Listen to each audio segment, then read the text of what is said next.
everyone. We're back with our next little installment of Northanger Abbey by Jane Austen. Chapter 3. Every morning now brought its regular duties. Shops were to be visited, some new part of the town to be looked at, and the pump room to be attended, where they paraded up and down for an hour, looking at everybody and speaking to no one.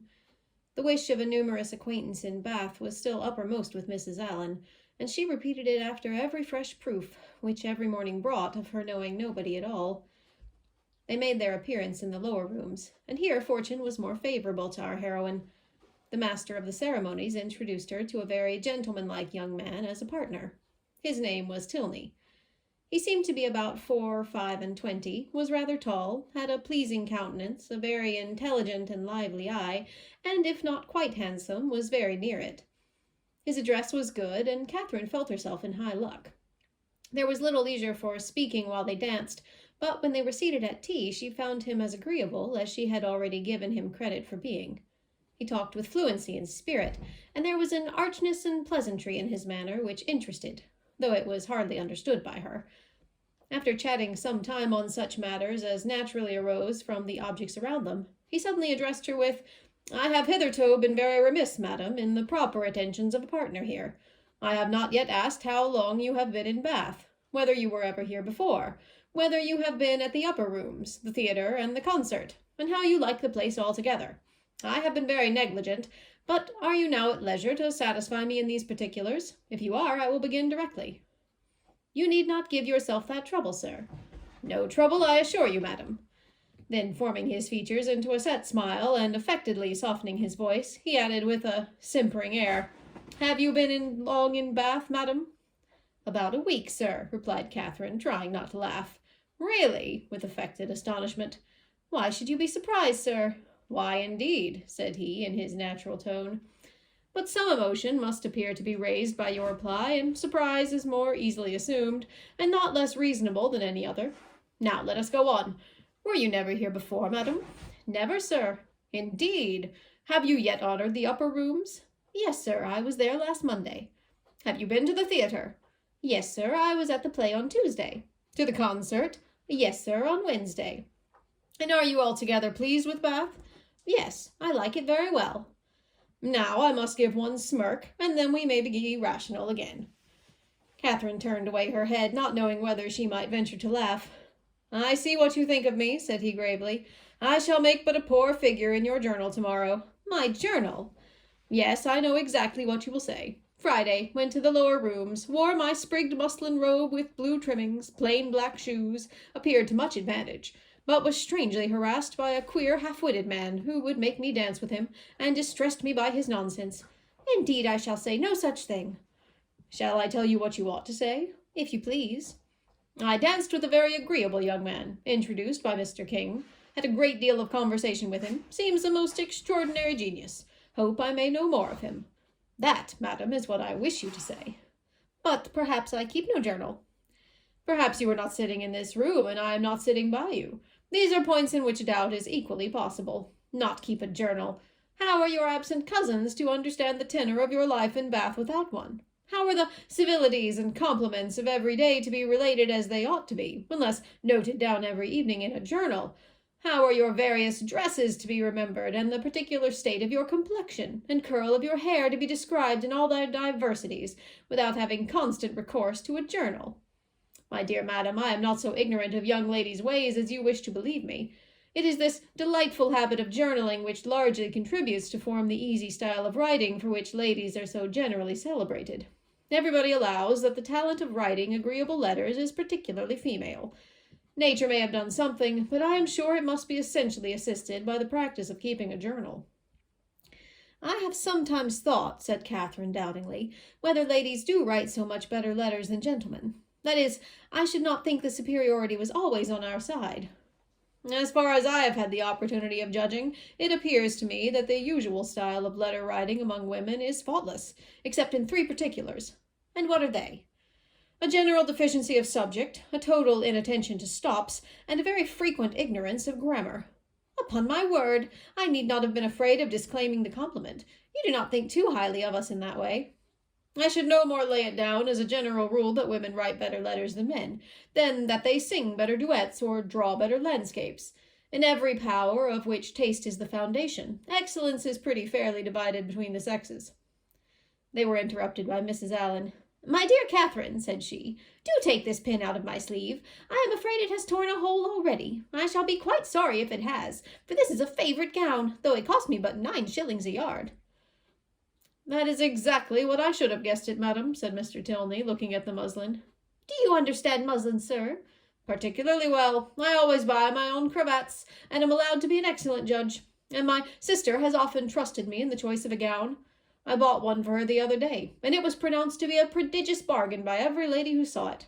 I gave but 5 shillings a yard for it, and a true Indian muslin." Mrs. Allen was quite struck by his genius. "Men commonly take so little notice of those things," said she. "I can never get Mr. Allen to know one of my gowns from another. You must be a great comfort to your sister, sir." "I hope I am, madam." "And pray, sir, what do you think of Miss Moreland's gown?" "It is very pretty, madam," said he, gravely examining it. "But I do not think it will wash well. I am afraid it will fray." "How can you," said Catherine, laughing, "be so—" she had almost said strange. "I am quite of your opinion, sir," replied Mrs. Allen, "and so I told Miss Moreland when she bought it." "But then you know, madam, muslin always turns to some account or other. Miss Moreland will get enough out of it for a handkerchief, or a cap, or a cloak. Muslin can never be said to be wasted. I've heard my sister say so 40 times, when she has been extravagant in buying more than she wanted, or careless in cutting it to pieces." "Bath is a charming place, sir. There are so many good shops here. We are sadly off in the country, but not but what we have very good shops in Salisbury, but it is so far to go. 8 miles is a long way. Mr. Allen says it is 9, measured 9, but I am sure it cannot be more than 8. And it is such a fag. I come back tired to death. Now, here one can step out of doors and get a thing in 5 minutes. Mr. Tilney was polite enough to seem interested in what she said, and she kept him on the subject of muslins till the dancing recommenced. Catherine feared, as she listened to their discourse, that he indulged himself a little too much with the foibles of others.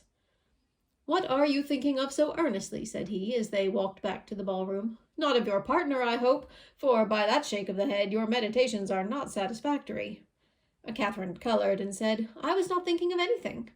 "That is artful and deep, to be sure, but I had rather be told at once that you will not tell me."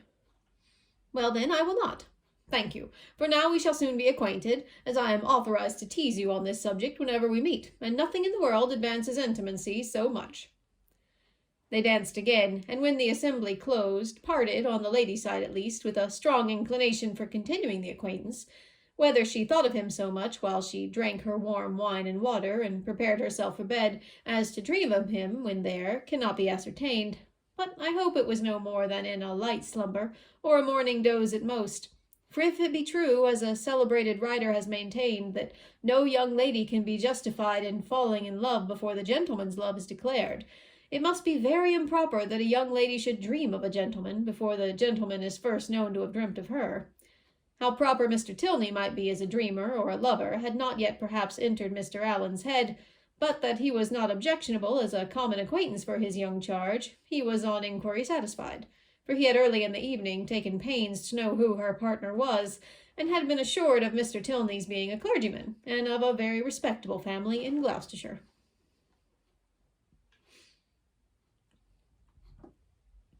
Chapter 4. With more than usual eagerness did Catherine hasten to the pump-room the next day, secure within herself of seeing Mr. Tilney there before the morning were over, and ready to meet him with a smile. But no smile was demanded. Mr. Tilney did not appear. Every creature in Bath, except himself, was to be seen in the room at different periods of the fashionable hours. Crowds of people were every moment passing in and out, up the steps and down, people whom nobody cared about and nobody wanted to see, and he only was absent. "What a delightful place Bath is," said Mrs. Allen, as they sat down near the great clock, after parading the room till they were tired, "and how pleasant it would be if we had any acquaintance here." This sentiment had been uttered so often in vain that Mrs. Allen had no particular reason to hope it would be followed with more advantage now.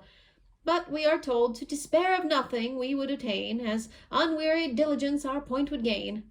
and the unwearied diligence with which she had every day wished for the same thing was at length to have its just reward. For hardly had she been seated 10 minutes before a lady of about her own age, who was sitting by her, and had been looking at her attentively for several minutes, addressed her with great complacence in these words: "I think, madam, I cannot be mistaken. It is a long time since I had the pleasure of seeing you. But is not your name Allen?" This question answered as it readily was. The stranger pronounced hers to be Thorpe, and Mrs. Allen immediately recognized the features of a former schoolfellow and intimate, whom she had seen only once since their respective marriages, and that many years ago.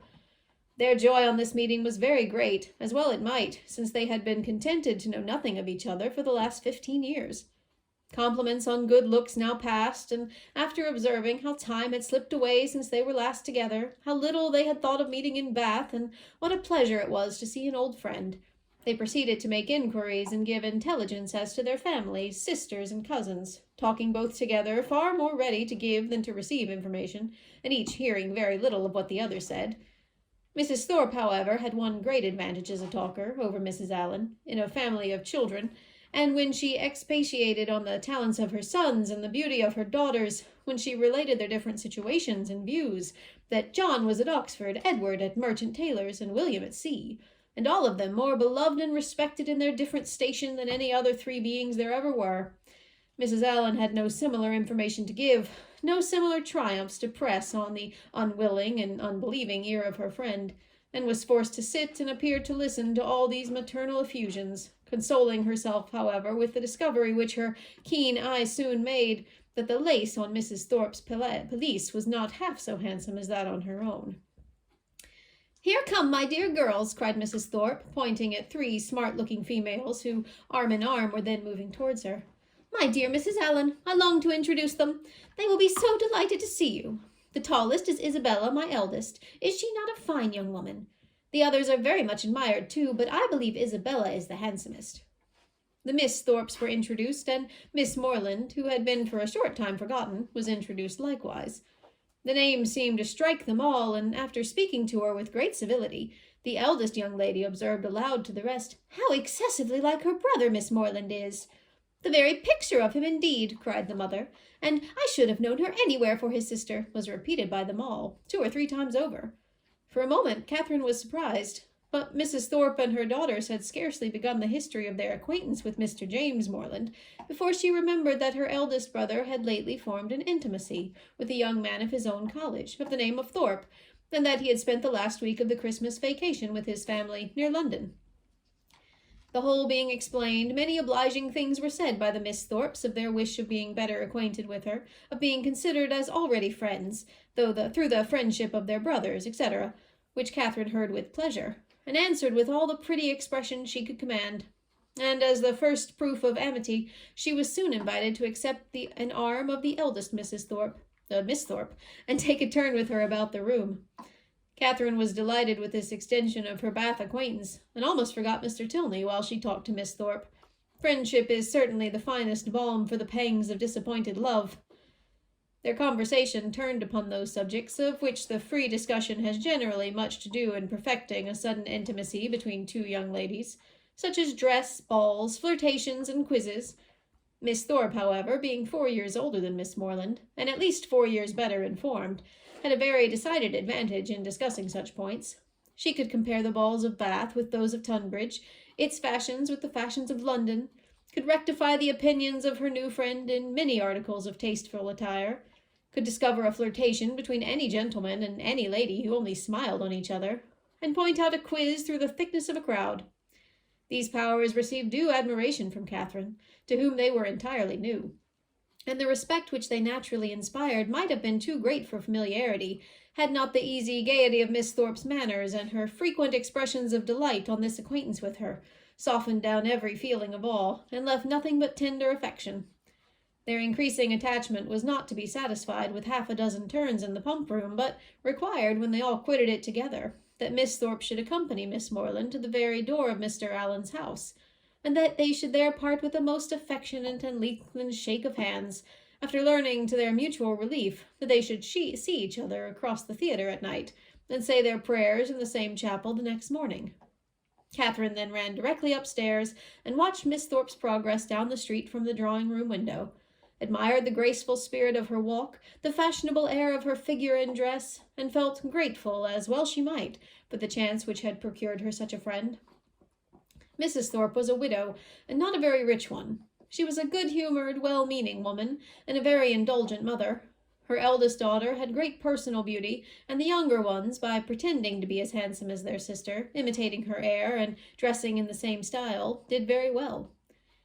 This brief account of the family is intended to supersede the necessity of a long and minute detail from Mrs. Thorpe herself, of her past adventures and sufferings, which might otherwise be expected to occupy the 3 or 4 following chapters, in which the worthlessness of lords and attorneys might be set forth, and conversations which had passed 20 years before be minutely repeated. That's the end of chapter 4. And we'll end there, and I'll be back again. Take care.